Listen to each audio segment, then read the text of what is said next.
आज के इस लेक्चर में हम कर रहे हैं ईथर एंड एपॉक्साइड चैप्टर का last portion, जिसेल method of estimation या जिसेल मेथड ऑफ परिमापन की जिसेल विधि। एक इम्पॉर्टेंट विधि है जिसके अंदर हम ईथर के अंदर उपस्थित एल्कोक्सी समूह का परिमापन या एस्टिमेशन करते हैं कि कितने ईथर के अंदर कितने एल्कोक्सी समूह उपस्थित हैं। ये आइए हम देखते हैं कि कैसे हम इसको करते हैं। तो इस जीसेल टेस्ट हम पहले पढ़ चुके हैं, जिसमें हमने ईथर की रिएक्शन करवाई थी एल्काइल हैलाइड के साथ और हमने लिया था हाइड्रोजन आयोडाइड।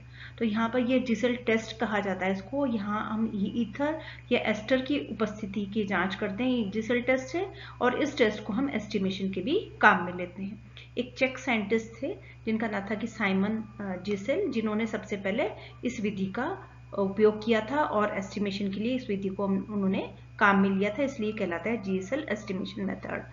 हम जानते हैं कि जो भी ऑर्गेनिक कंपाउंड है जिसके अंदर जो कि ROR टाइप का है, मतलब ऑक्सीजन और कार्बन के बीच में बॉन्ड है, तो उसको हम कहते हैं ईथर, जैसे कि हम जानते हैं। तो ईथर का अगर हम स्ट्रक्चर देखते हैं तो यहाँ पर ROR, तो एक जो R ग्रुप है उसको हम पेरेंट एल्काइल ग्रुप मानते हैं, और हम ये मानते हैं कि ये जो एल्काइल ग्रुप है इसका एक हाइड्रोजन हटाकर उसकी जगह हमने RO ग्रुप या एल्कोक्सी ग्रुप लगाया है। तो एल्कोक्सी जो ग्रुप है यहाँ पर वो सब्स्टिट्यूट कहलाता है और एल्काइल ग्रुप यहाँ पर पेरेंट ग्रुप कहलाता है। हम इसका नॉमेनक्लेचर भी इसी तरह से करते हैं। इसका जब हम नामकरण करते हैं तब भी हम इसको पेरेंट ग्रुप के ऊपर इसका सब्स्टिट्यूशन मानते हैं।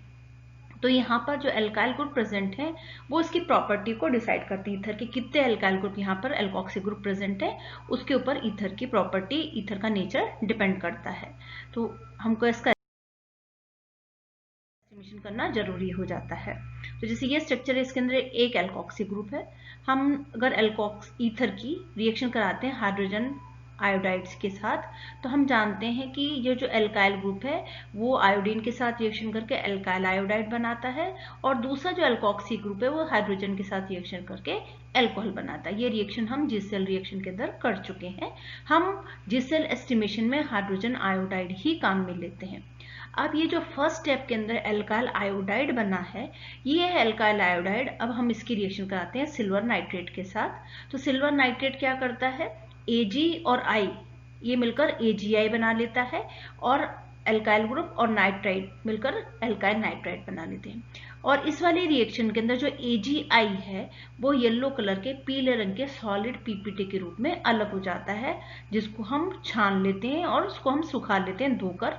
तो AgI का पीपीटी मिल जाता है हमको, उसका प्रेसिपिटेट मिल जाता है, और वो कौन से कलर का होता है, येलो कलर की हमको पीपीटी मिल जाती है। इस पीपीटी को हम धोकर अच्छी तरह से साफ करके सुखा लेते हैं और उसका वे कर लेते हैं, उसको हम तोड़ लेते हैं, उसका माप ले लेते हैं ड्राई करने के बाद। और यही चीज हमको बताती है कि यहाँ पर कितने एल्कोक्सी ग्रुप प्रेजेंट हैं।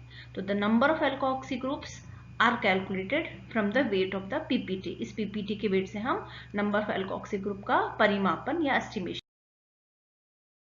करते हैं। तो ये रिएक्शन आप देखी हुई है आपने, ये रिएक्शन तो हम देख रहे हैं यहाँ पर एक ईथर के मॉलिक्यूल की दो एल्काइल हाइड के साथ रिएक्शन करती है, दो एल्काइल आयोडाइड के मॉलिक्यूल्स बनते हैं, और इसकी हम रिएक्शन कराते हैं तो हमको 2AgI के मॉलिक्यूल प्राप्त होते हैं। तो एक ईथर से हमको 2 सिल्वर आयोडाइड के मॉलिक्यूल्स प्राप्त होते हैं। तो हम ये कह सकते हैं कि 2 मोल्स ऑफ सिल्वर आयोडाइड हमको मिलते हैं 470 ग्राम ऑफ AgI से। मतलब 2 मोल किसके बराबर है, वेट के बराबर है 270 ग्राम के बराबर है। तो 1 मोल कितना होगा, इसका आधा हो जाएगा, इसका बिल्कुल हाफ हो जाएगा, वो 1 मोल के बराबर हो जाएगा। तो 1 mole of this is equal to 1 alkoxy group. यहाँ पर 2 मोल है तो 2 एल्कोक्सी ग्रुप के बराबर है, अगर 1 मोल होगा तो 1 एल्कोक्सी ग्रुप के बराबर हो जाएगा। यानी जो सिल्वर आयोडाइड का प्रेसिपिटेट है वो 2 ग्रुप के बराबर है, इसको हम हाफ कर देंगे तो वो 1 एल्कोक्सी ग्रुप के बराबर हो जाएगा। तो हमको अगर 470 ग्राम सिल्वर आयोडाइड है तो 1 compound has only 1 alkoxy group उसके अंदर प्रेजेंट है। इससे हम पता लगा सकते हैं। अब कैलकुलेशन करनी है हमको, वेट ऑफ सैंपल जो हमने लिया ईथर का सैंपल उसको हम कहते हैं W1 ग्राम है, और AgI जो हमको प्राप्त हुआ उसका वेट हमने ले लिया W2। तो 1 mole of AgI is equal to 1 mole of ethoxy group हम बता रहे हैं, तो 234 gram of AgI AgI 234 gram of AgI किसके बराबर है? 31 ग्राम ऑफ OCH3।